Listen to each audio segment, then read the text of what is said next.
and my students were taken so by surprise. They just didn't know that there were such problems existed in my part of the world. So it's a pleasure to welcome Anne and Gadis and Usaina. So Anne, you have the floor, please. Thank you for the gracious introduction.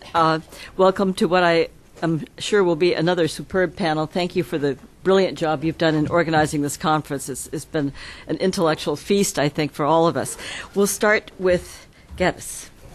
Thank you very much. I'm honored to be here at the Woodrow Wilson, and thank you for inviting me to speak. What I would like to talk about is about this really very interesting woman, Musdah Mulia, as she's known as an Indonesian Muslim feminist. She is described as Saparina Sadli, the famous feminist in Indonesia. She's described as the first Indonesian Muslim feminist. Saparina Sadli accentuated the word Indonesian before the word Muslim. Indonesia is known to have a different kind of Islam than the Middle East. Indonesian Islam by countries in the Middle East is often regarded as not pure Islam because of the strong role of local cultures or customary laws, adat. Islam in the pure sense was never rooted in Indonesia because it came to Indonesia only in the 15th century, relatively late in historical terms. And prior to the spread of Islam, forms of animism, Hinduism, and Buddhism are apparent in different regions. Hence, Islam is embraced by the people of Indonesia in a highly syncretic form with integration of the customary laws or based on the hybridization of adat.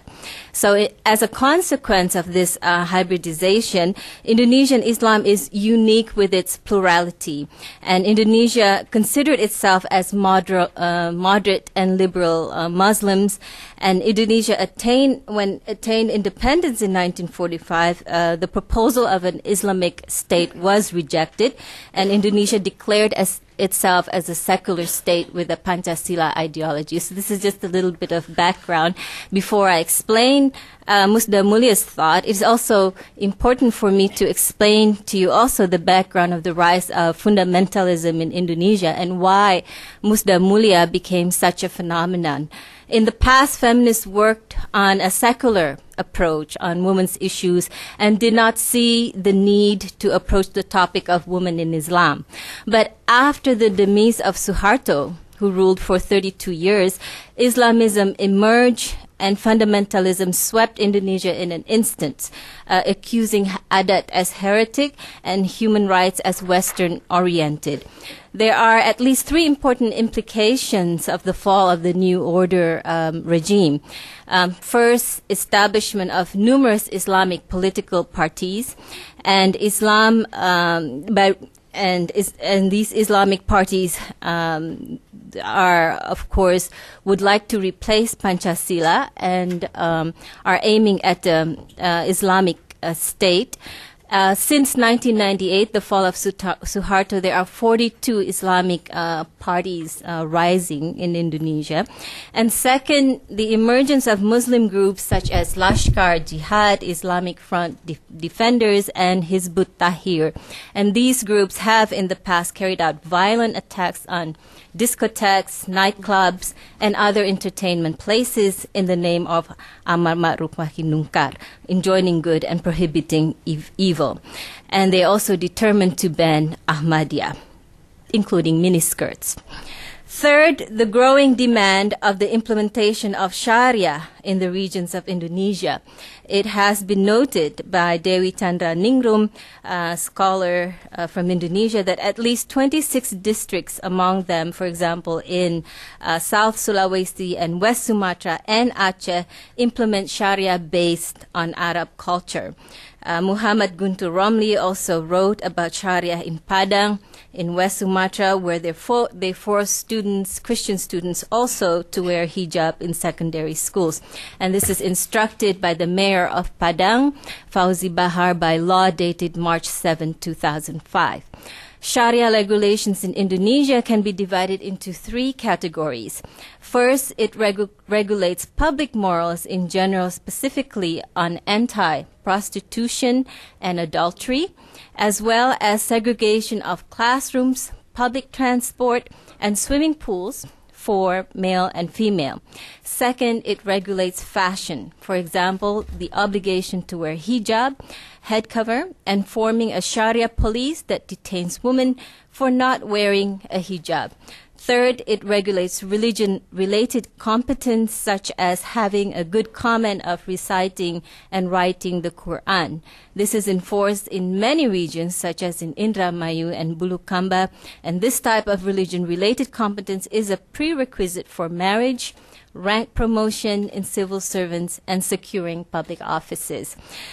Now, the dichotomy of the West versus Islam is also now used against the feminist women's movement in Indonesia. Facing the new challenge of fundamentalism, the activists and scholars have to use a strategy that deconstruct fundamentalism in their own language, the Islamic language.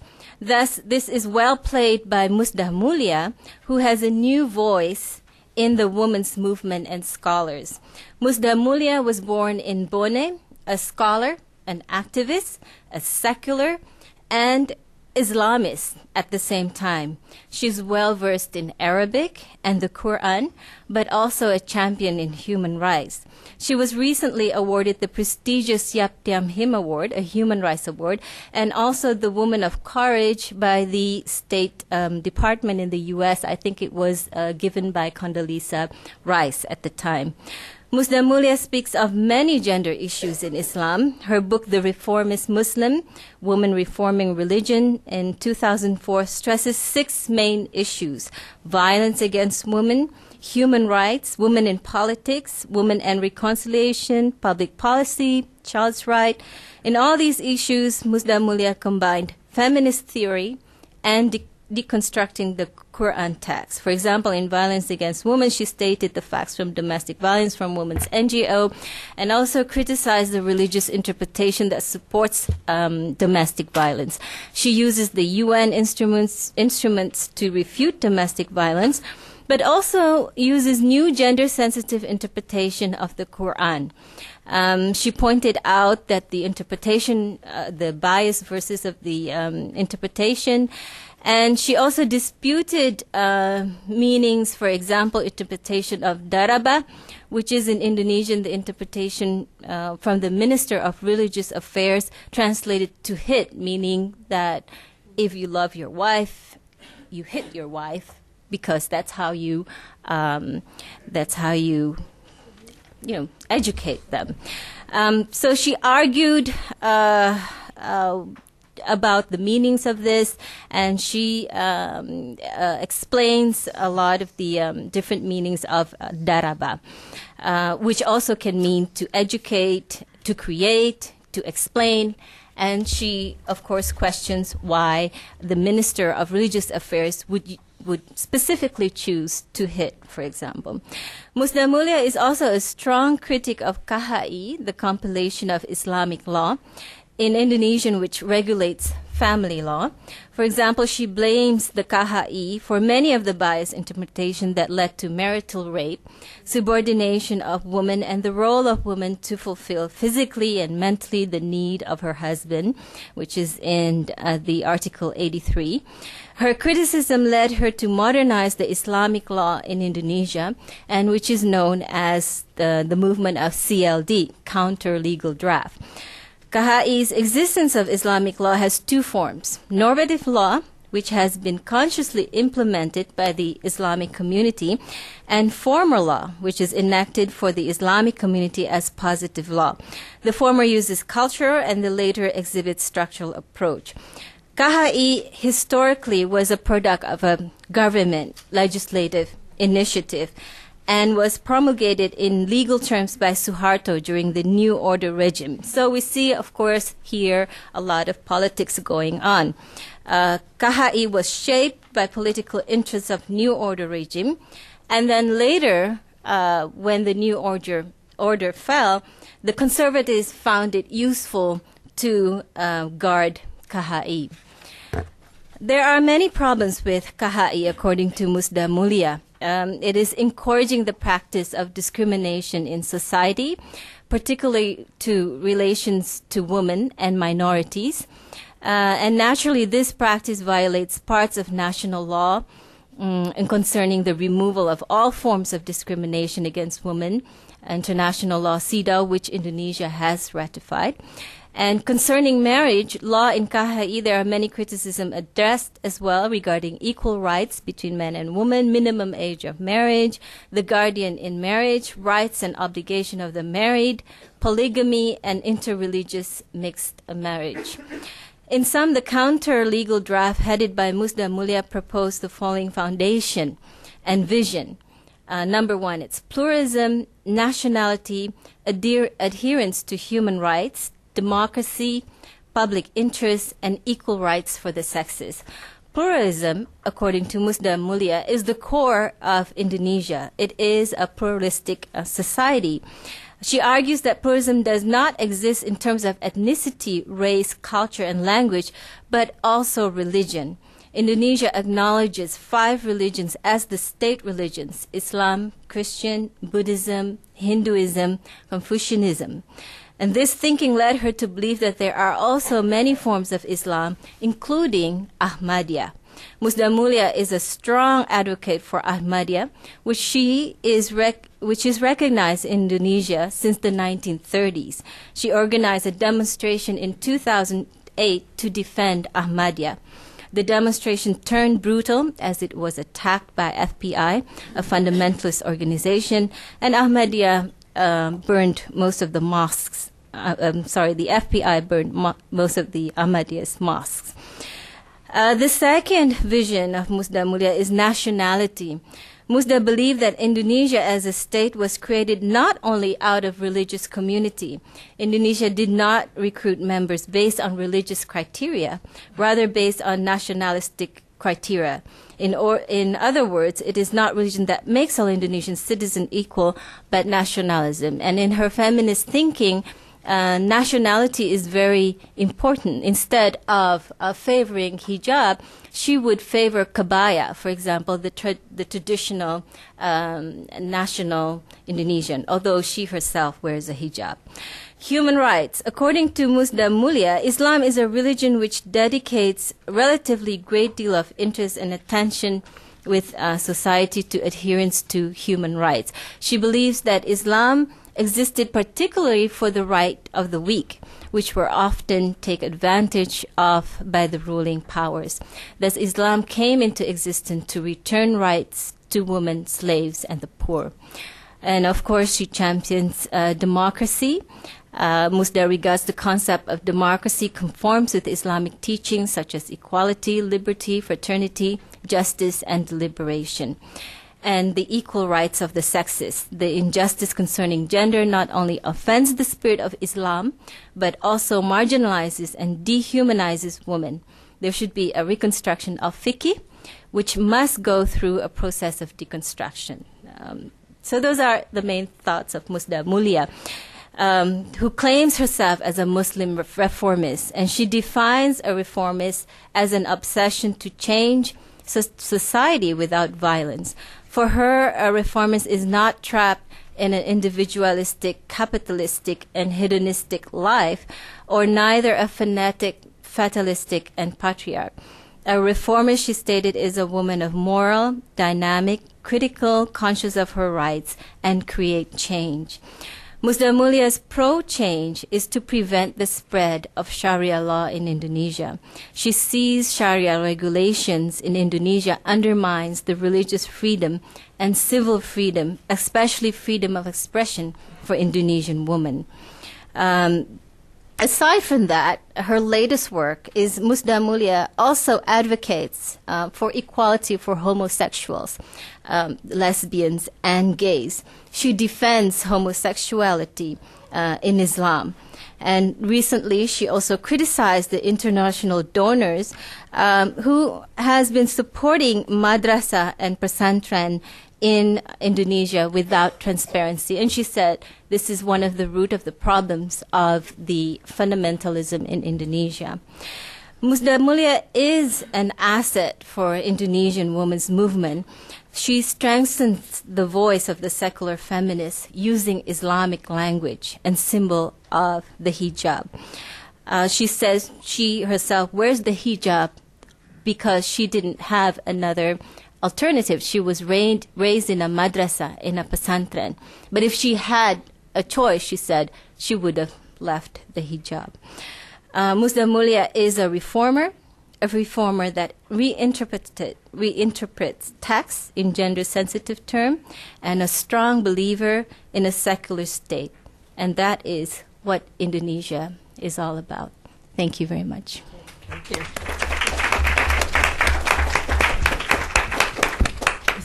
Yeah, thank you. Hello. Hello, everybody. I would like to first begin by thanking Dr. Esfandiari for convening this wonderful event that gives the opportunity for women who are thinking about this, women who are authorial voices within the Muslim world to have an opportunity to engage with one another. And I really appreciate very much the diversity of the experiences that we are bringing, and especially from to have an opportunity to have countries like Indonesia, which is considered less authentically Islamic, like a country like mine, Niger, in sub-Saharan Africa, is also refreshing because we are all part of this conversation. And I would like to thank very much Professor Margot Badran for inviting me to this conference, but also for mentoring me throughout in saying it is okay to work on these issues of Muslim women authorial voices, and to give the space for having a feedback from other colleagues. So having said that, I think it's also important to thank all the senior people who have provoked us over time in terms of our activism, in terms of how to challenge orthodoxy. And this cross-generational conversation is very important. We don't have it often. And I want to take this opportunity to thank all the senior philosophers, women feminists and male feminists who have written, who have given us a framework for starting to contribute in a humble way to new perspective about the Muslim world and the place of women. I would like to start. I entitled my paper "Rethinking Marginality and Agency in Post-Colonial Niger," and I want to focus on the role of a Sufi woman who really, in her 70s, decided to challenge the rise of a political Islam that really tried to put women where outside the public space, even outside the private space, if possible. And so this is very significant when we look at Islam and its relationship to colonialism, and how when you do the interplay between Islam and colonialism, you can understand how the two come together in a marriage to exclude women from public participation.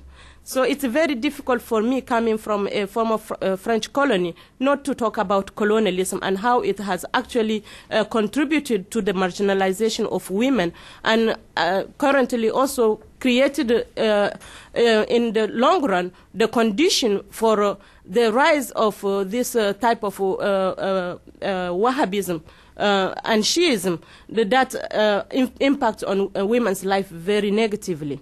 So I will ask you to forgive me because of the trajectory of my education. I'm going to read because English come to me through reading and writing, not through speaking. So I'm going to read part of my paper. the democratization process of the early 1990s in Niger Republic has paved the way not only for the expression of political pluralism with both secularist and Islamist articulations, but it also contributed to the coming out in the open of Muslim women spiritual leaders and Islamic authorities in this Francophone West African setting. During the time of French colonialism, women were excluded from political participation, even in subordinate positions, which were possible for colonized males. In the early period after independence in the 60s, women continued to play more auxiliary, restricted roles in politics. However, in spite of this gender imbalance, there was an increase in the political roles of women in government authorized association during the successive regime, with the democratization era beginning in the early 1990s and the advent of political pluralism. Women began to play prominent leadership roles as members of parliament, government, and parties, as well as in religious organizations. This did not exist during the colonial time or during the military regime up to the 1980s, but in the 70s, women start to emerge, use the space of democratization to claim the space as authorial voices within the religious realm. So this phenomenon in Niger, I argue, displays significant similarities with the experiences of contemporary Sahelian Islamic, cultural cum religious women leaders such as the Mukaddamat in northern Nigeria. Although it will be important not to confuse what is happening in northern Nigeria with Niger. The intervention of Sufi women in public space, contrary to the life of privacy and asceticism traditionally associated with Sufism, need to be understood against the historical background of post-independence political regimes' violation of the freedom of religious expression in the country. This new phase of public female Sufism must be read as a conscious inscription of religious pluralism in the new democratic space in Niger. The denial of religious voice in the modern public space during both French colonial rule and post-independence military regime called for the urgent need during the democratization process for public expression, even of the ascetic private Sufi. Looking at the gender implication of the French and Quranic literacies, this my conversation provides a social biography of Malama Aishatu Hamani Jamokoy, with the aim of demonstrating how the conjuncture of different historical and contemporary forces determine both women's marginality and agency in post-colonial dispensation. So that in other words, what I'm saying, in order to talk about reforms, we have to explore the conditions of for women to participate as agents of reform. Examining the biographical account of Malama Aishatu, Malama is the name of almost like a title, Mu'allim, yeah? In Hausa language. It's derived from Arabic.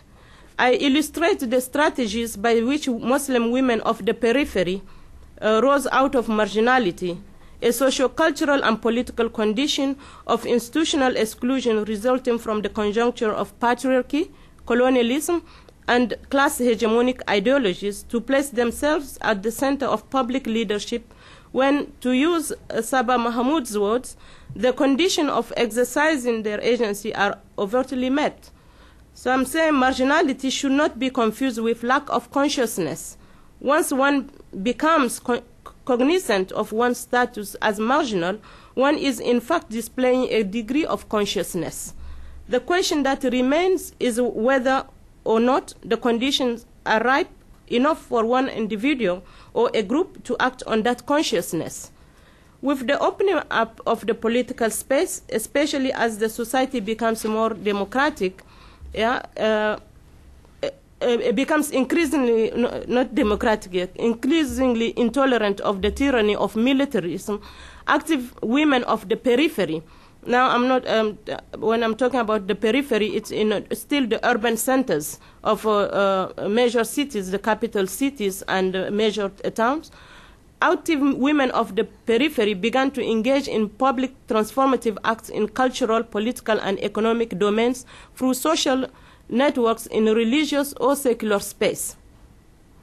It is not unusual for agency, therefore, to be exercised in overlapping boundaries of identity as defined by ethnicity and class affiliations. Class often determines whether a Muslim has or has had access to Western or non-Western type of education. Muslim women of the periphery in Niger, like Malama Aishatu, it seems best, like Malama Aishatu,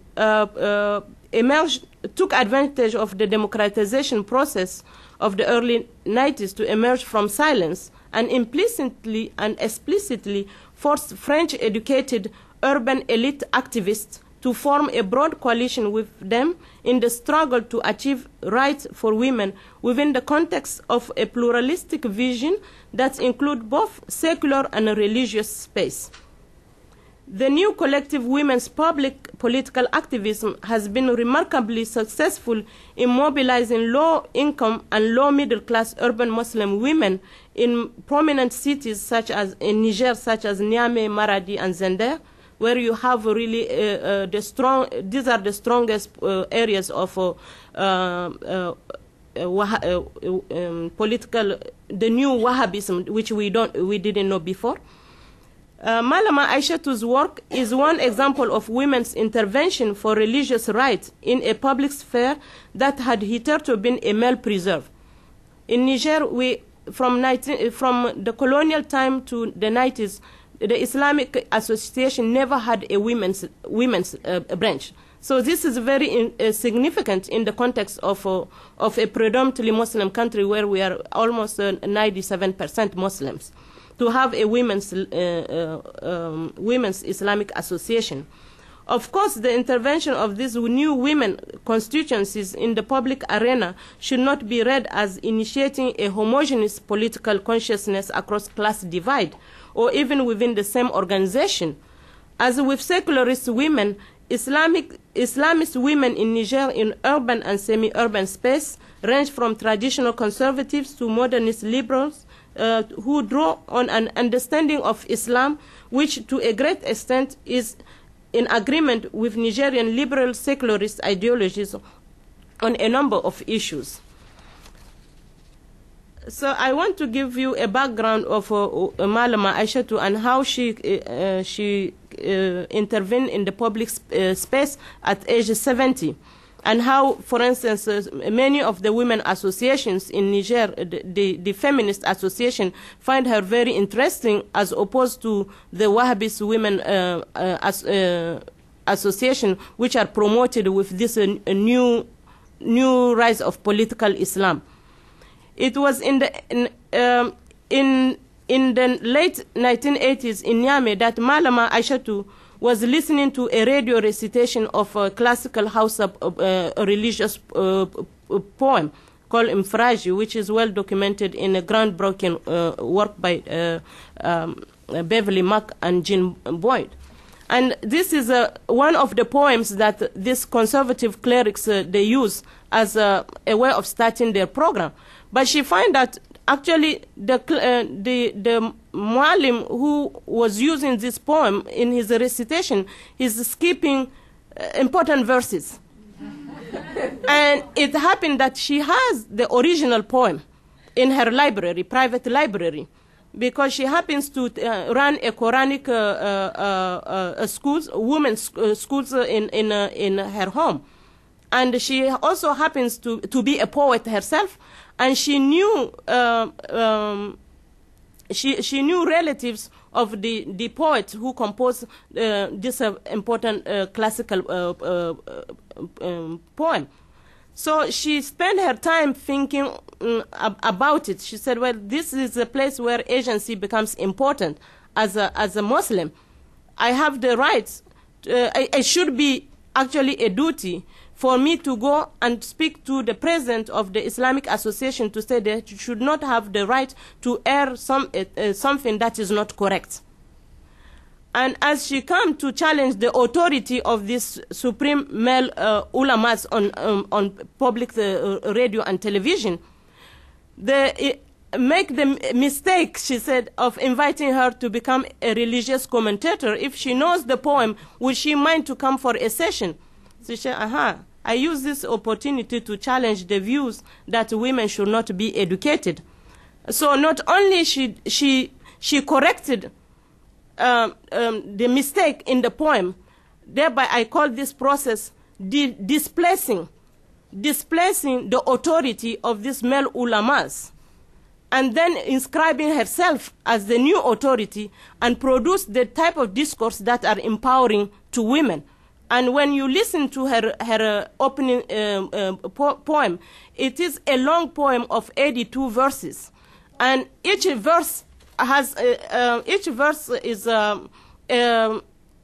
after each verse she inserts the chorus. So you can imagine, if you have one poem in my book, I presented it because I thought it will be important to show graphically how long the text is and how much it takes in a radio program, which means that she's forcing people to listen to the message. And in the poem, she questioned, she calls for the duty of Muslims parents to send their children to school, both girls and boys. And also she questioned the authority of all the ulamas and also political leaders who are embracing conservative ideas about the need to seclude women, not to send them to school. She asked them, she said, well, you come on the program to tell people not to send their daughters to school. And yet, if people go and do research into your own family, will see all your daughters are doctors, are politicians, and this and that. And this is part of now the new platform that she occupied through the radio and television program. Through her poetry, she has this rhetorical conversation with the audience. And inadvertently, it produces also an opportunity for women callers to start calling and presenting issues that these conservative ulamas on other radio program and even the national radio and television program, they will they will present commentaries that are really anti-women. So they use it, they use the platform of radio and television, open up for her as a way of interrogating Islam itself as presented through the patriarchal lenses. So I thought it was very important for us to look at the contribution of these women. I consider them reformists in a strong sense because they come from an epistemology that is different from the secularist French-educated feminist activity, but it happens that they use a secular space. There is a possibility for the two branches to come together and have a coalition which can be empowering to women. In the early 90s, when women religious commentators start to appear, the first thing from the secularists was to say, all these women are bought. There is no need to talk to them. But today, if you go to Niger, you will see that some of the most empowering associations are coming out of this women Islamic position who are challenging the ulamas and who are also making coalition with secularist women to say, well, we can come together. We use the theological, the Islamic framework. You use the secular framework, but we have negotiation that will allow us to come to an understanding to gender equality within a nation state where the state is secular, but use religion when it's in the areas that affect women and children in a negative way. So you cannot say you will not involve knowledgeable Islamic women by Islamic women here, I'm making the distinction between Islamic women who are using Islamic epistemologies to make argument for the right of women to be citizens who should have access, equal access to resources, versus conservative Wahhabis women who are embracing this new type of Islam, which even old women in my country will say, well, we thought we have been always Muslim. But all of a sudden, we cannot breathe, we cannot read, we cannot laugh, we cannot dress. This is an Islam that is against culture. And we don't understand why is it that every time that when you have discourse about politics and Islam, these days, since the 90s, when there is male ulama, the investment is more in this male, finding out what they have to say, versus all the ordinary Muslims who have always been Muslims and will continue to be Muslim within their society and struggling against several, not only with this Wahhabism, but we are also struggling against other forces like this neo-imperial powers, the forces that disintegrate the family. So before even we talk about the Sharia, we have to talk about what is the impact of when you have a structural adjustment program that restructure the Muslim family, that affect the Muslim family, where the notion of the woman becoming the head of household becomes something that is now being challenged by these ulamas. Even though we know that without the Muslim woman who is using Islam as a source of engaging within all these forces, within this adversarial forces of modernity to recreate herself, whereas giving more power to the fundamentalist Wahhabist ulamas. These are the questions that are being asked, for instance. These are the reason why the poem, if you look at a person in her 70s now becoming more somebody that the younger people will listen to, the young Muslim will listen to her, as opposed to listening to a male ulama who is trying to keep them out of work, out of the university, out of even their own private homes. It becomes very important to look at the site of reforms. The site of reforms are not always at the center of the highly educated in the French language, for instance, in the case of Niger, where the rate of literacy is 7.9 in the French language. So we are called francophone, and yet less than, we are 7.9% French educated people. And then when you go into this 7.9%, this is what I try to document in my book.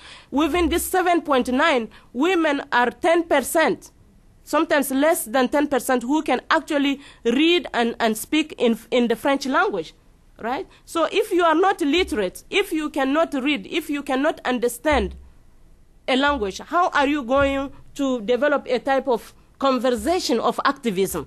This is some of the questions that I am a scholar, but I'm an activist when I'm in Niger or even outside, because being here gives me an opportunity whenever it arises to have a conversation with institutions such as the World Bank and IMF, which had an impact on what type of education we get, right? So what type of jobs women get. So the Muslim world is not only Islam that is affecting us. We cannot have a reform movement when we cannot really participate with the proper tools. And the proper tools for me, coming as a linguist, is to look at really education. If you don't have access to an empowering education, whether it is in French or in the Quran or in whatever is the language, like in Indonesia, we're talking about the right to be yourself in your own language. Now the Islamists are saying to be Muslim you have to speak Arabic. If you don't speak Arabic, you are not a right Muslim. So even the rituals, at the level of rituals, we are having a confrontation about what is it to be a Muslim. And I want to say, I am a Muslim not because I wear a hijab or do not wear a hijab, or speak Arabic or do not speak Arabic. I am a Muslim. It is a part of consciousness, and it should not be defined by outside. And this is where an individual such as Malama Aishatu becomes important when I read her text. So I go back to my colleagues and the women in the movement said, we really have to learn to listen. We have to also be generous in reading the text of these women who are not using the language and the script that we are familiar with. Because one thing, when we invited these women, the Islamist women, the ones who know the Quran, we saw that the men were quiet. Because they used to come and bring the Quran and start reading the Quran. The women were just like a recipient of their knowledge. But we said, when we go to the meeting, it was really fantastic when Professor Amina Wadud started. She started with Islam. She started with the language that they use against us. Yeah, she started with the spiritual reference. And if you have the wrong spiritual connection, you have the wrong connection with the spiritual reference, you have no basis for attacking women. And this is what some of the women who, from the secular and from the religious realm, are thinking, okay, knowledge is important. It's important if we apply a consciousness that allow us to elevate ourselves, and so we should not discriminate. And this is one of the areas where when Mahnat, when you talk about coming together, looking critically at what is the consciousness, what is the text being produced, and what are the strategies of engagement, I thought it was really very refreshing. And we have to have a conversation across generation and across gender. We should not assume just because we see somebody in hijab or non-hijab or in a skirt or with lipstick that this person is not going to do the proper Muslim thing, yeah, for women. Thank you.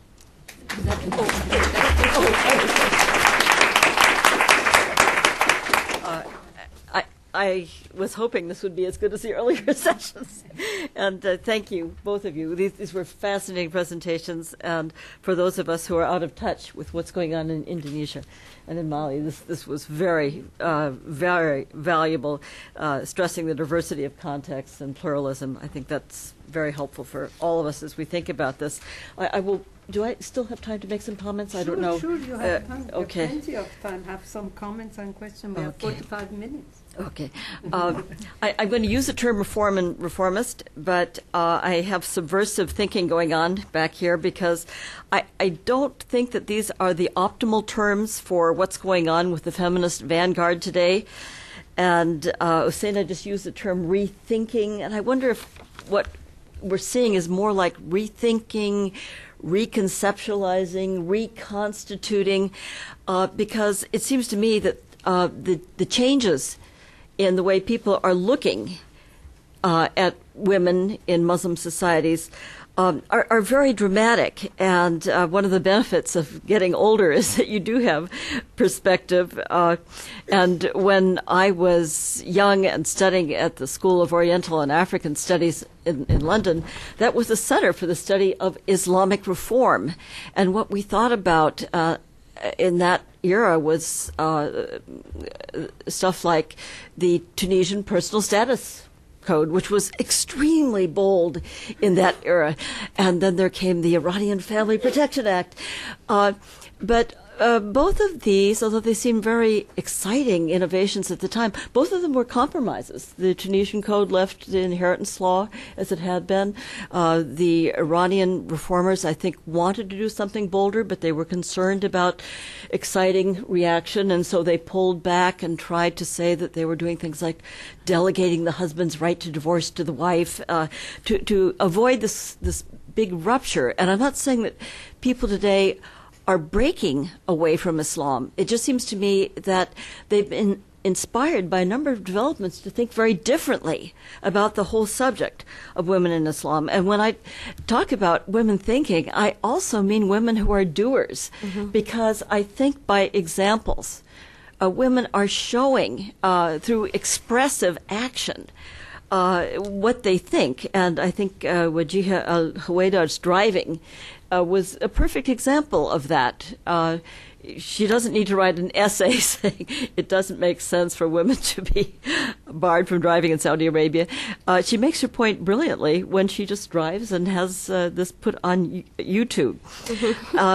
And I would put in that category the women activists in Iran who are involved in the famous 1 million signatures campaign. They simply call for women's equality and rights. And there's no compromise there. The assumption is that women are human beings. As human beings, they are entitled to equality. And I'm not saying that these ideas were never occurring to people in earlier decades. I think they were in many cases. But it seems to me that we have a wave now of thinking that's very powerful, very attractive and compelling new ideas that Muslims around the world are sharing. And to me, this is so impressive that it deserves perhaps a different kind of nomenclature, and I'm not very good at nomenclature, so other people probably will have better suggestions, but it just seems to me that reform, which to me implies that you're retaining an old context and you're tinkering with it and making improvements within a framework you can't challenge, maybe that is too limiting for what we're seeing going on today. And so I would argue that many women are not trying to reform Islamic law anymore. What they're doing is just saying, throw out those discriminatory rules because they're not consonant with the original true vision of Islam. And the original true vision of Islam was egalitarian. And repeatedly today I've noticed that people keep raising the words that I encounter over and over again, the words of equality and justice, with the affirmation that equality and justice are fundamental principles of Islam. And so if there have been interpretations that go directly counter to these principles, the interpretations have to be wrong. I was noticing the language in some of the Kabul protests and the follow-up conference in response to the very reactionary Shi'i law that was just adopted and may be scuttled now. They were calling for Islamic and universal values such as equity, tolerance, justice, and human dignity. Why is all this happening? I think it's partly due to the perceptions of the role of politics. I think increasingly women are looking at the way Islam has been used by men for their own advantage and feeling confident that they can discriminate between the true message of their faith and the political uses of Islam by men for their own interests. This and the impact of globalization, and others like Mahnaz have spoken very eloquently about what globalization means for women's activists, are very important. And it seems to me that the impact of CEDAW is continuing to grow around the Muslim world, and it gives everyone a common language. It's very easy to talk about these principles now because we have this shared framework. If the problem with these discriminatory rules is that they're linked to politics, then you can see why political change is the solution. And I'm struck by how many Muslim women today talk in terms of democratization as being the ultimate cure for the problems affecting women in their societies, because obviously the lack of democratization has been a very serious problem in Muslim societies.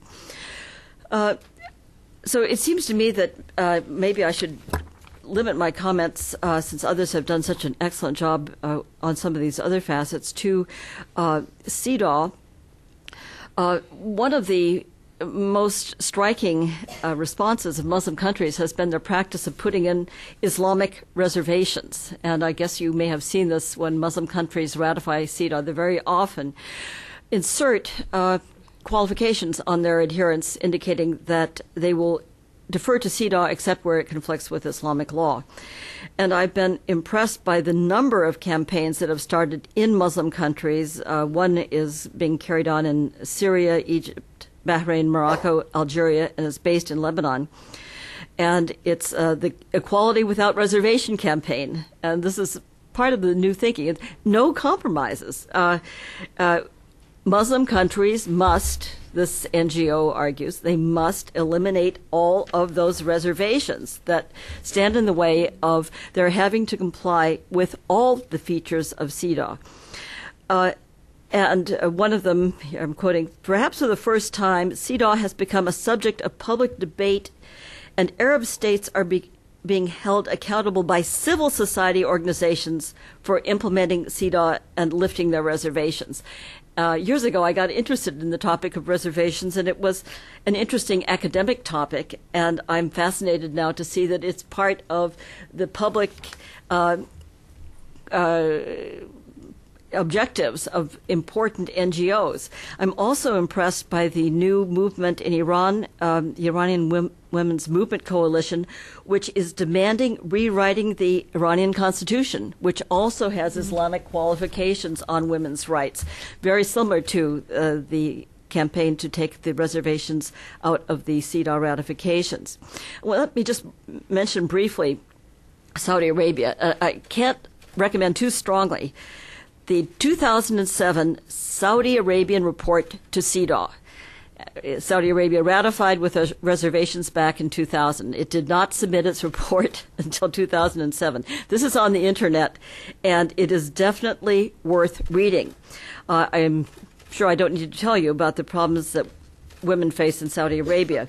But according to this report, which is very long and very detailed, Saudi Arabia does not discriminate against women in any way, and its laws and policies are in complete compliance with CEDAW. And it says we do this because we're a Muslim country and we're dedicated to Islam, and Islam provides for complete equality between men and women.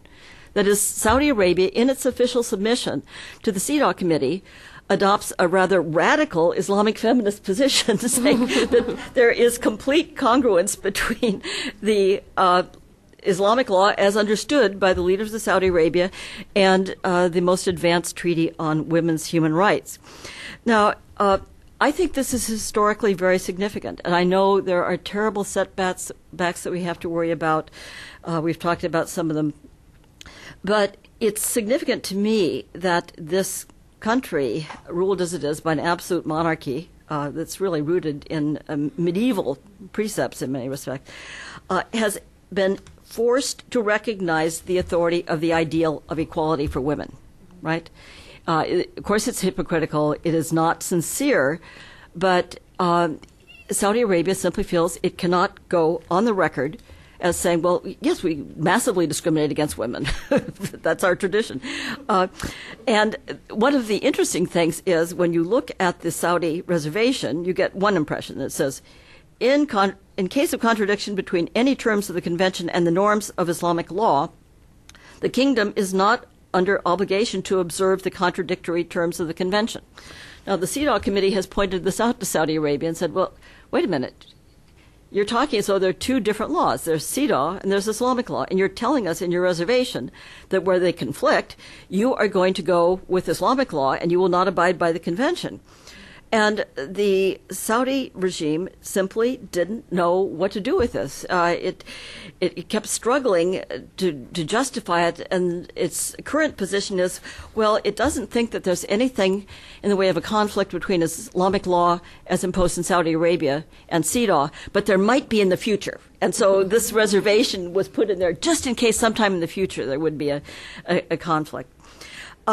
So I think this is significant. I also think it's significant that perhaps the woman Saudi Arabia is proudest of is Thuraya Ubaid. Many of you may have run across her.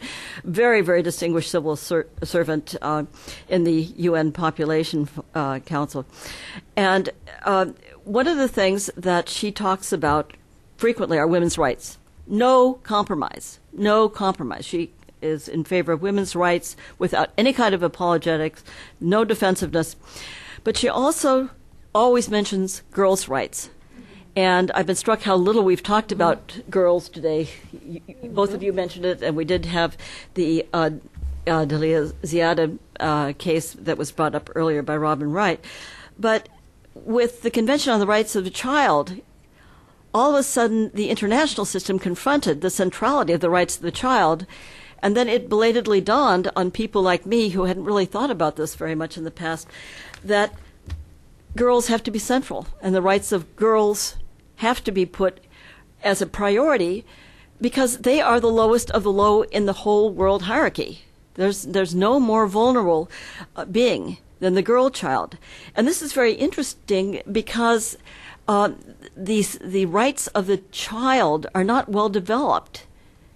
And they're not well developed in Islamic law. I mean, I'm not saying you can never find a provision of Islamic law in which children would be affected, but certainly theories about the rights of the child have not been developed to any significant extent in Islamic law. And so there we have an issue where we don't have much of a conflict with Islamic law because the theories about children are not have not been of interest to people doing Islamic jurisprudence. Obaid, in one of her speeches, says, far too many girls are denied an education. They are married as child brides, their dreams stolen from them before their very eyes. And she's very adamant, saying that we must not allow this to happen.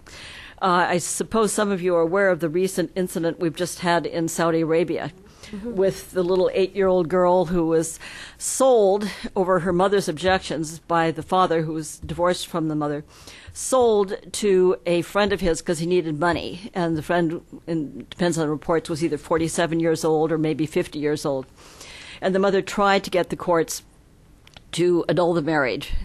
And the courts twice affirmed that they would uphold the marriage, that it was perfectly valid, because only the father had the right as a guardian to marry off his daughter. And if he wanted to marry her off earlier, that was his right. The Grand Mufti of Saudi Arabia said that this was fine.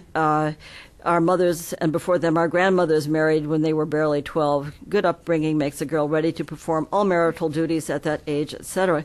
Interestingly, Saudi Arabia has a government-run human rights commission. This is not the same thing as an independent human rights organization. But even this very tame, cautious government-run human rights commission has spoken out to the Saudi press saying, child marriages violate international agreements that the kingdom has signed. The kingdom has ratified the Convention on the Rights of the Child.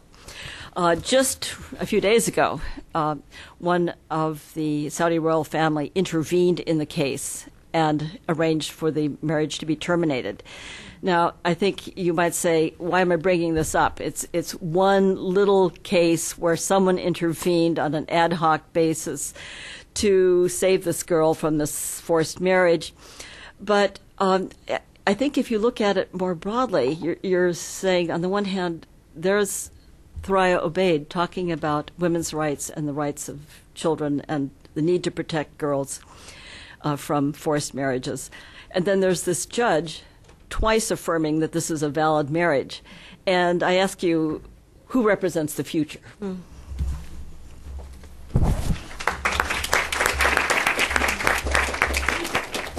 Now we will open the floor to discussion, and I want to beg everyone, please introduce yourself, give your name, and identify your affiliation, if any. And please, since we have had such rich presentations, please do not make an extensive comment. Please raise an issue or a question that pertains to what our speakers have talked about. Yes. Yeah. Oh, I'm sorry. Oh, thank you. My name is Marilyn Stern. I'm a master's student at IWP. Do you have any male reformers, or whatever term you want to apply it to, that take up this cause, women's rights in Islam? Male reformers in Niger?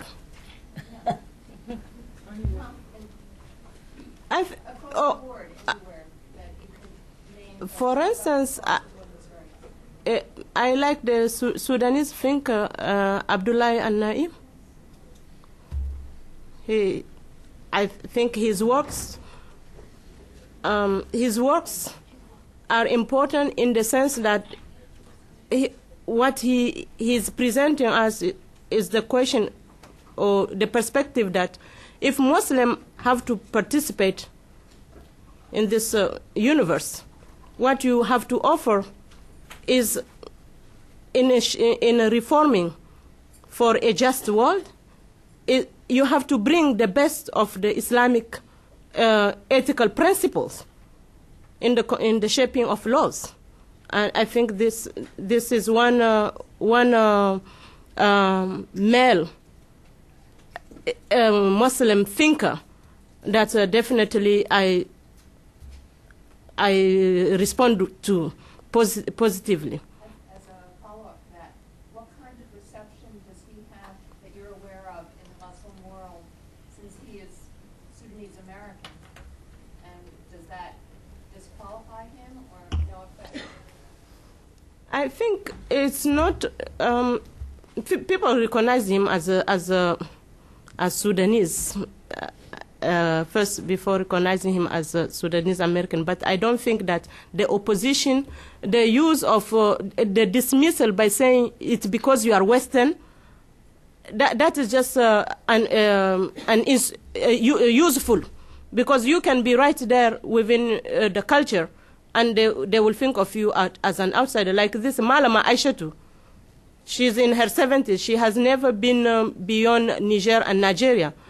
At the beginning, when they start to see her, the first few weeks, as television commentators, all these fundamentalists were happy. See, you have a woman who is telling them. Then gradually, she becomes a liability, because they kept asking, why is she giving more television space? Because really, her discourse and theirs is not the same.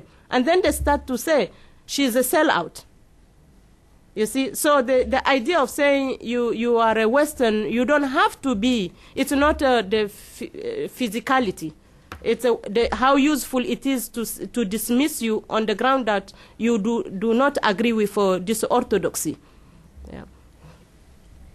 We do have male reformers. We use and abuse them a lot.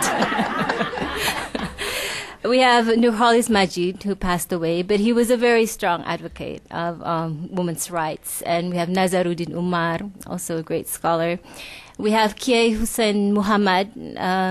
He's actually a wonderful, wonderful person.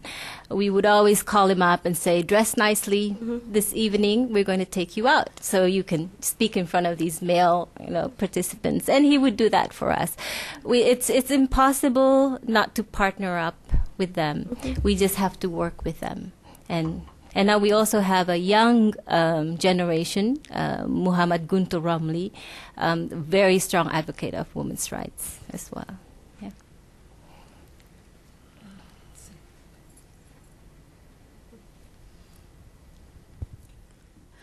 Nini Sharikin, House of Creative Writing LLC.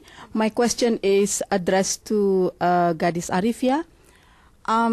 Regarding Musdah Mulia, repeating what you were saying, that she supposedly said that she had no choice in regarding her wearing hijab.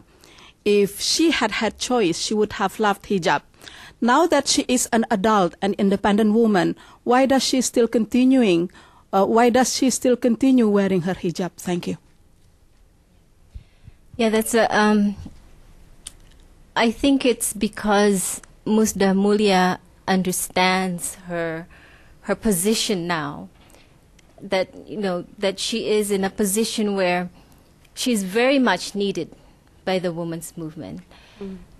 And these days in the regions of Indonesia where Sharia law is spread, it is impossible. For example, I've been in the women's movement for over 20 years, and if I go to Padang, West Sumatra, without a hijab, it's impossible to talk to the men, the decision-making men, or the local government, to talk about discrimination against women.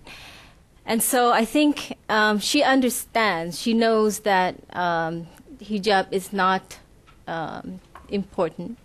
And she knows the whole context, but she also knows that now her position is to help this movement. And she knows that she's very strategic. And so she uses this Islamic symbol because only then she can get the message through. And I feel sometimes sad for her because it is not easy for her. There is this conflict and tension inside her. And I know that very well, and we often talk about it. But she knows that she's in this place of time where Indonesia needs her.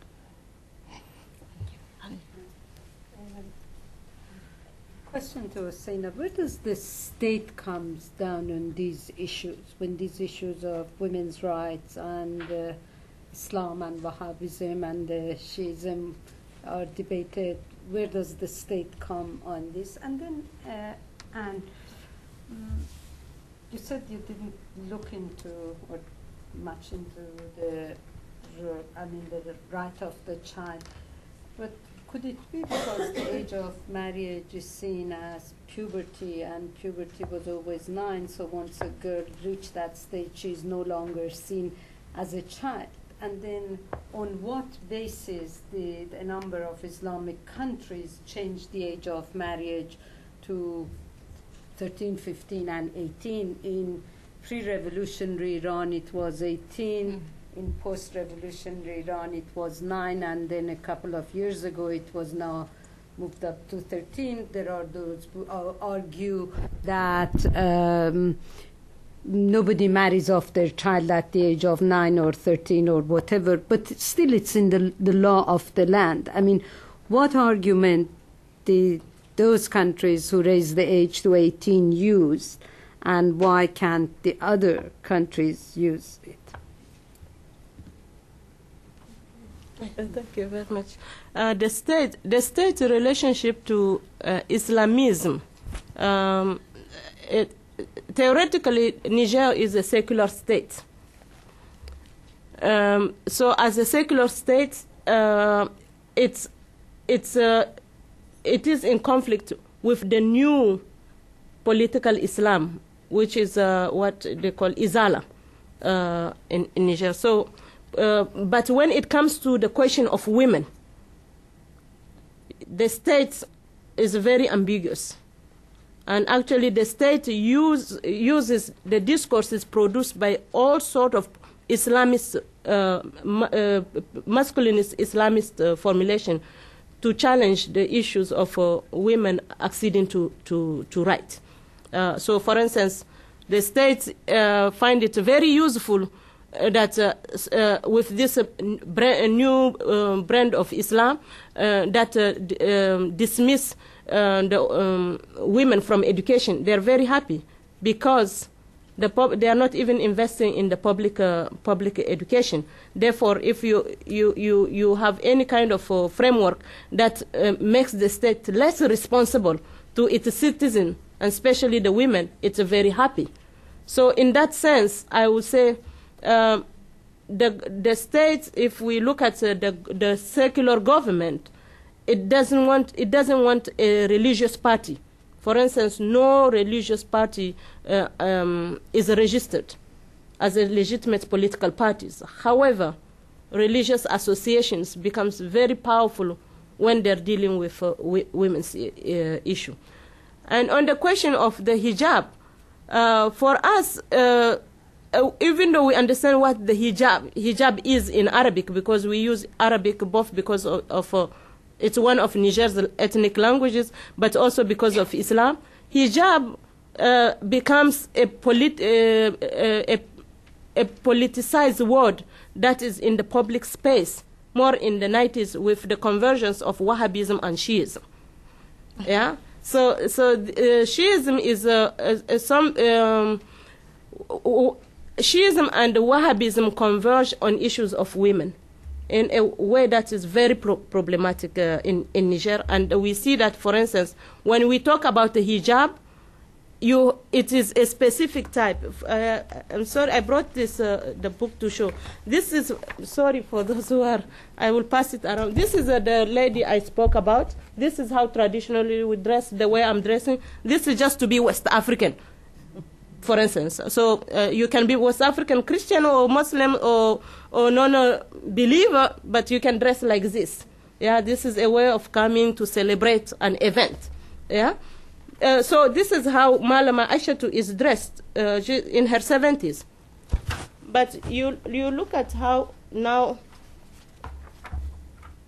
the type of, when people talk about the new dress in Niger, we are talking about the political hijab, which are required of us. Oops. It has to be like the Iranian, sorry, I'm not saying it's bad. If it's Iranian culture, I apologize. But that's how we are supposed to dress. And Niger is, you have 53 degrees under the tree. This is how we are now supposed to be dressing. From Wahhabism or from Shiism. Yeah? So it's not just hijab. For me, when you say hijab, it comes with so many. It's against culture. So when Malama Aishatu said, this new Islam is supposed to allow you to reaffirm your dignity within your culture in a positive, ethical way. But now, if I have to be imposed to transform my body outside my culture, I don't recognize that Islam. So it's this notion of what type of hijab. It's not any type of hijab, and how you put it. So people will say, well, you know, I'm from West Africa, I'm from Niger. Why do I have to wear hijab in a certain way? Yeah. So that's the nuances about the question of choice then becomes very important, and the celebration and affirmation of one's identity.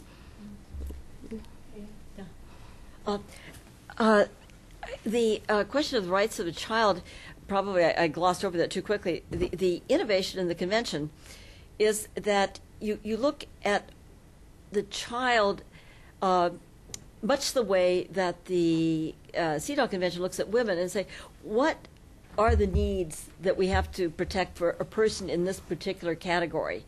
And so all of a sudden the child is a rights bearer. And I found it so interesting that when this conflict came up over the 8-year-old girl getting married, the immediate response of the government-sponsored Human Rights Commission was, it violates the Convention on the Rights of the Child, which would not have happened years ago. And my understanding of the earlier reformers was very often they were kind of superficially modeling their laws on Western laws. They saw that Western laws had flaws for when marriages were legal. Also, if you have this modernizing ideology and you want girls to stay in school longer, you know that their chances of staying in school are greater. If you don't allow them to get validly married before a certain period, you might be concerned about their health. Obviously, very young girls being forced into early childbearing can be bad. It can be bad for the husband in the sense that the woman may be damaged in a way that makes her less capable of bearing children subsequently and less capable of bearing healthy children. And then, of course, if one has a development perspective, one gets a sense that deferring marriage, probably for both men and women, is all in the interest of giving them a chance to get trained, get educated, get jobs, etc. So it's very different from saying it's the child who has the right. It seems to me. I think the terminology is of duty bearers. So they're duty bearers for, which is the society is. Should wait for the mic, please. Oh, sorry. Yes, I'm sorry. You don't have the mic. Oh, I'm sorry. No, just the wording. They talk about duty bearers. It's less about what a child has, but what they're owed, and all the people in the society are owed. That's the way the Convention on the Rights of the Child is currently interpreted.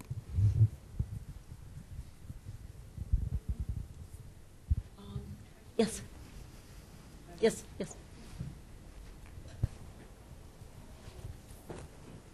Thank you. The panel was excellent. Thank you so much. Usaina.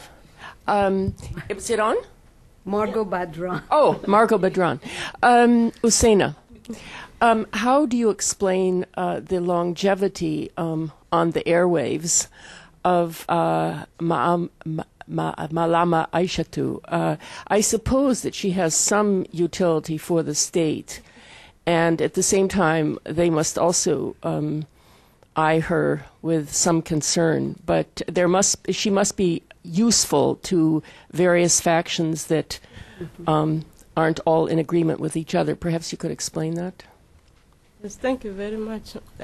Yes, she is very useful for the state for the same response I gave. Within Islamism, the state is now in confrontation with this Izala, the strong Izala movement, which is backed by northern Nigeria and also backed by monies coming from Saudi, Kuwait, and all that. So the state has to continue, even though it does not like the women voices. But in this case, the women voices, Muslim women authoritative become important for the state if they're speaking outside the Izala framework. However, you have also the fact that Malama Aishatu is senior. Here's where the seniority is an important place, important tool that I think women, African women, should use it. It's very important. When you are senior, you are placed somewhere, they are not going to be dismissed anyhow. So she's a senior using religious knowledge. And they invited her, the president of the Islamic Association, so that she is knowledgeable. And she came and corrected, so they cannot come and say, no, she cannot be on TV because she's no longer knowledgeable. It will discredit the Islamic Association too. So it becomes a problem even within the denomination that is okay for the state. And then for the political Islam in general, she and the other Muslim women commentators are becoming a problem because the political Islam wanted to show to secularist women, we have knowledgeable women.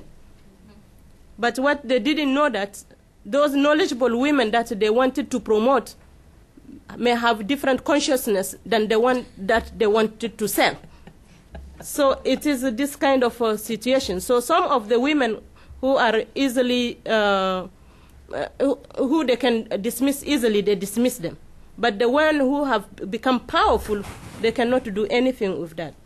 And then Malama Aishatu's, the other dimension is that within her own village, she comes from this lineage of royalties, even though she did not grow up there. All of a sudden, she grew up in the West, in the East, because during the colonial period at the age 2, when the French occupied the West and the East, they sent Westerners to the Eastern region to be clerks there, and then took Eastern people to come be their civil servant. So she grew up in the East. So most people recognize her as a Hausa person, where in reality, really, she's a Songhai person. So with this politicization of ethnicity, then the Western people also wanted her to be there once they knew that, oh, actually she's not a Hausa person, she's a Zarma person. And she uses all this power to say, well, in Islam, Kabila is the Ummah. So whenever they ask her question, that's one of the dimensions that I try to argue here in the book, that every time that the callers call her, they wanted to know what is her identity, because now democratization also comes with its own shortcomings. Ethnicity becomes politicized. So she said, well, it does not matter because I am a Muslim and I belong to this Ummah and I don't want to be defined as a Hausa or as Zarma. It does not matter. My intellection as a Muslim scholar came through Arabic and the Hausa language, because even though I was born in the West, I grew up from the age of 2 until now that I'm 70 in the East. So it doesn't matter, and as long as you understand the Islamic message that I'm conveying, this is what should be the most important. And also we are Sahelian, which most Nigerian would like to say we are from the Sahel. So she will ask again, where does this ethnicity come? So your ethnicity, you belong to the Ummah, Islamic Ummah.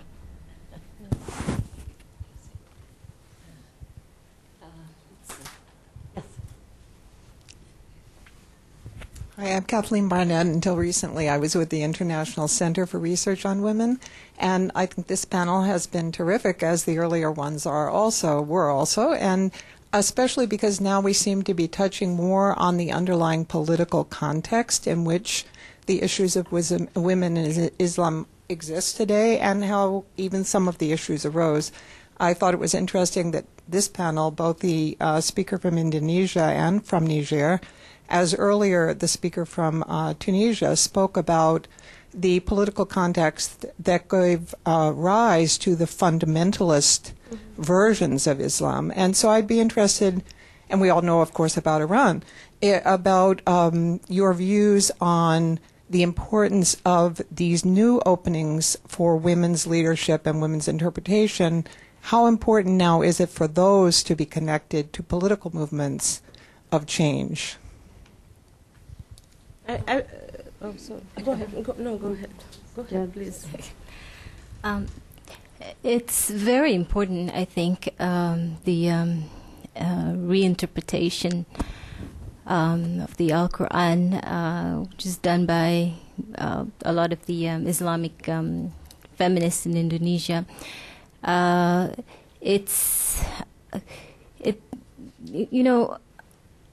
I remembered in the 1980s when I started teaching in the University of Indonesia, the curriculum, the gender studies program in our university. I remembered it was always very secular because the Indonesian women's movement history is secular.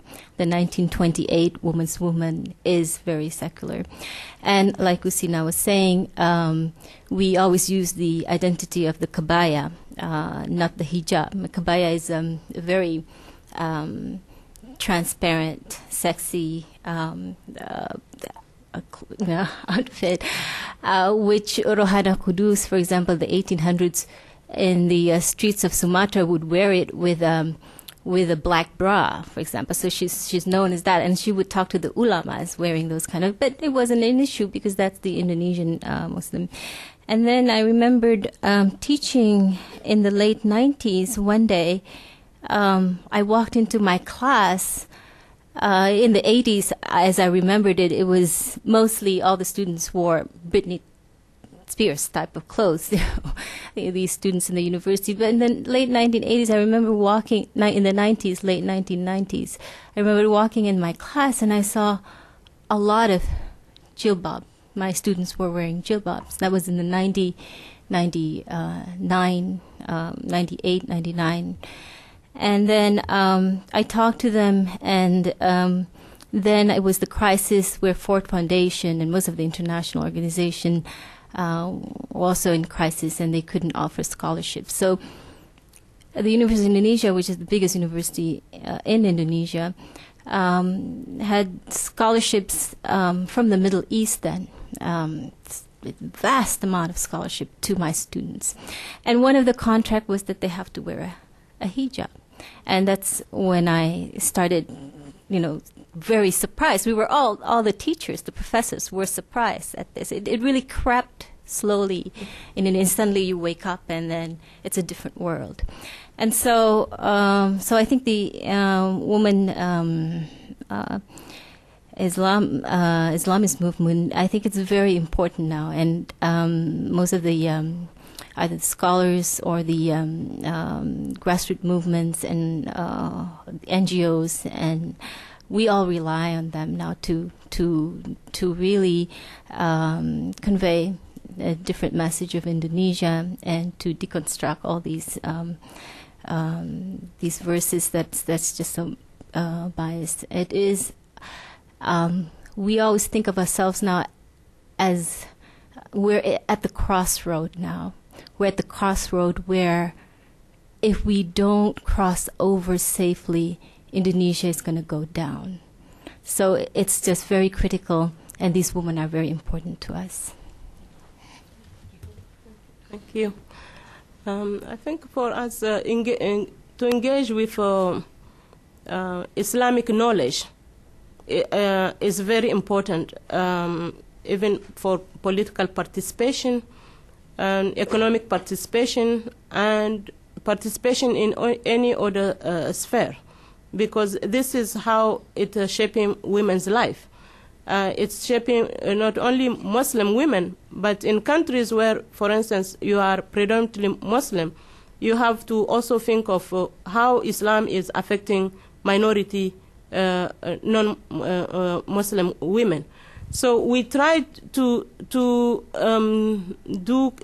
engage into coalitions across faith-based and across political ideological line with different women associations to say it's very important to really look at how religion throughout the world and throughout history has been really used through patriarchal lenses to relegate women into a subordinate position. So it's important to bring to work on who is this knowledgeable person. What is the knowledge? Because there are some types of knowledge that are toxic knowledge, even when they come from women who know the Quran. So we have to be very vigilant. The act of reading who is the knowledgeable, for me, becomes a very political act. We have to be patient. It's very easy to say we are going, every time we see somebody dealing with a religious perspective, to dismiss the person as conservative, as non-progressive woman, and as a non-feminist. At the same time, also, when we select just on the basis of, okay, we think this person may do our work, consciousness may work differently, and we have to be very vigilant politically about the cooptation of the state of women who emerge as leaders, because we have seen it also in the movement, how it's very easy once the religious, just like the secularists, women emerge in powerful position, they become very conservative. So I think it is important, because Islam and Islamic discourses, when it's interpreted through a toxic framework, it can impact on women's and girls' life in a way that is really very problematic. And it's going to affect also the boys' life, who are going to become our husbands or partners at work.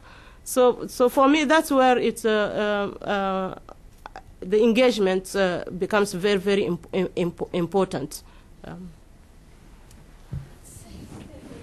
Let's see. Who has not been called on? And take two questions. Maybe a simple question. What's the population of Shia in compared with the whole population of Nigeria? I mean, what? Niger. Niger. Yeah. Mm-hmm. Sorry. It's okay. It's okay. It's okay. The population in Niger is, according to different indexes, you count 13 million. 13 million Shia. No, 13 million the population. The majority are Tijaniya, Sunni. Tijaniya is one of the predominant denominations. So we are Sunni in general. But Shias is a very tiny minority in the 80s. But now, you don't know. And also, it's not belonging to a denomination, especially within the context of the 1990s, with the rise of what we are now calling political Islam as Wahhabism or Shias. Sometimes the migration, according to whether you are happy or not happy with what you are gaining, makes it very unstable in terms of how you count who is who or who is not. Yeah, it is a politics of gains. If today you can be for five months Shia, and tomorrow some charity organization comes and you have a lot of money, you become Izala, which is more Wahhabism. So it really depends. But what I can say is Shiism is a very tiny minority, but the impact is a very, very strong.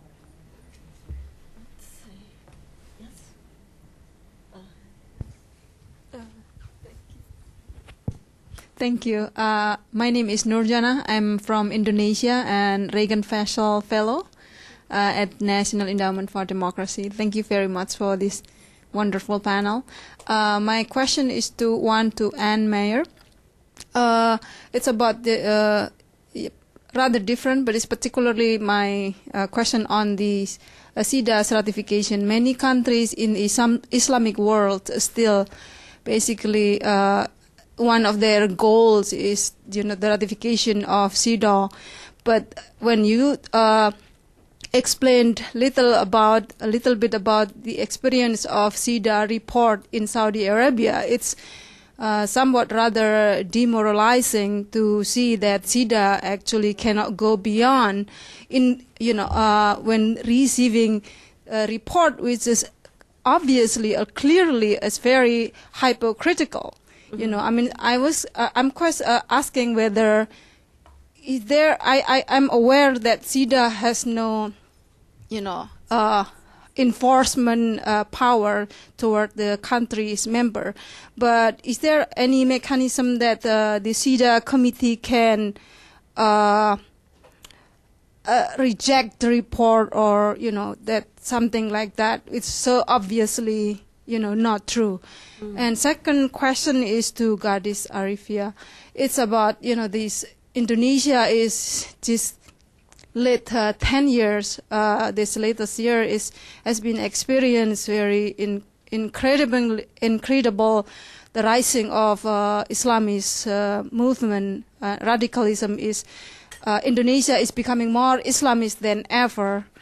And the work that you explained, this Musdah Mulia that we all know in Indonesia, especially in the Islamic communities, it's been extraordinarily very helpful in basically putting the women's agenda, women's right in the context of Islam, back on track, which is not,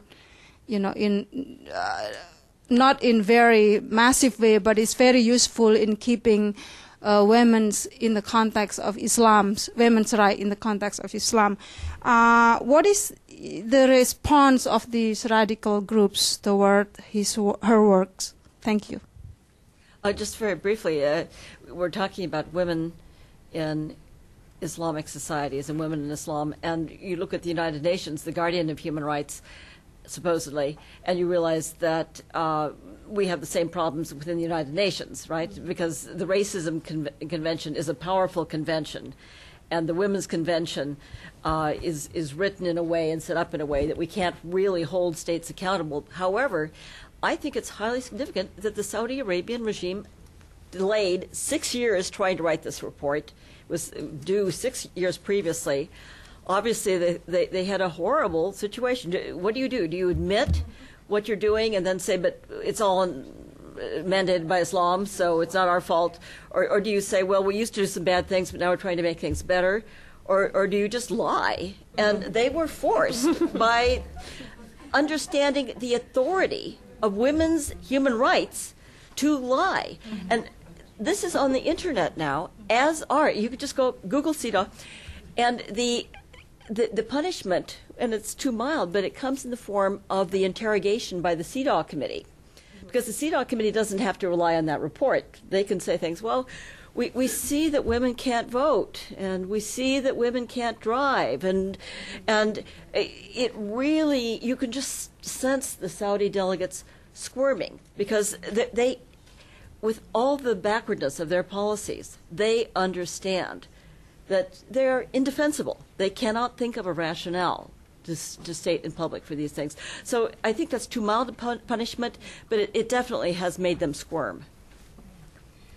Well, the response, of course, Musda Mulia, I think, is just fantastic for Indonesia. But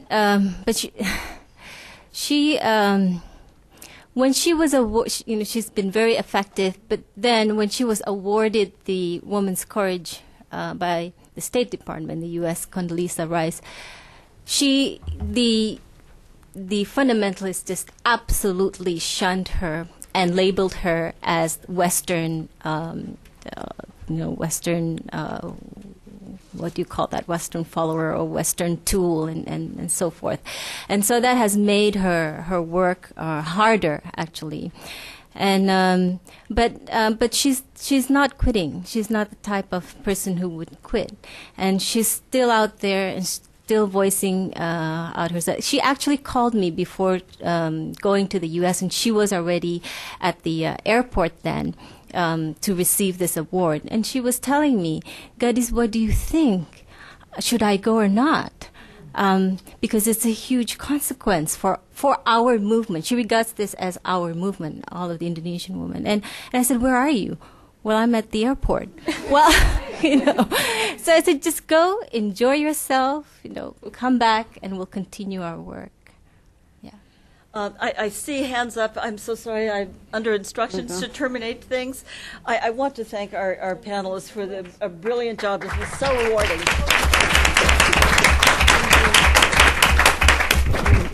Thank you very much for coming. Thank you very much to the panelists. This was wonderful. We are going to give you... Hey, quiet, quiet. We are going to give you a link to the live webcast. I mean, in a week time, you will get an email from us giving you the link, and we hope to have a short and long publication on the meeting. And this is the first in a series of meetings on this issue. So thank you for coming. Thank you for staying. And special thanks to the panelists.